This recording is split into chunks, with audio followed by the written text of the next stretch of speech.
తెల్ల వంకాయలు ఇవి పైన పెరట్లో కాసినవి. వాటిని చక్కగా ఇట్లా రౌండ్గా పీసెస్ కింద కట్ చేసేసుకున్నాను. అండ్ మసాలా కూడా చాలా తక్కువ ఐటమ్స్ కావాలంతే. వీటికి సరిపడా చిటికెడు పసుపు, అలాగే వీటికి రుచికి సరిపడా ఉప్పు, కారం, ఇది గరం మసాలా, అల్లం వెల్లుల్లిపాయ పేస్ట్. వీటిని చక్కగా ఇట్లా మిక్స్ చేసుకోవాలి. ఇవి మిక్స్ అవ్వడానికి కొంచెం ఆయిల్,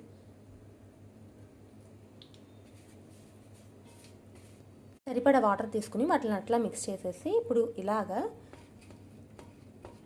ఈ బ్రింజాల్ పీస్కి రెండు వైపులా మనం తయారు చేసుకున్న మిశ్రమాన్ని అతికించాలి. అట్లాగే మనం చేసుకున్న పీసెస్ అన్నిటికీ కూడా ఇలా రెండు వైపులా వీటిని అతికించుకోవాలి. చక్కగా ఈ కారం ఇదంతా ఫుల్గా వాటికి అంటేటట్టుగా రాసుకోవాలి.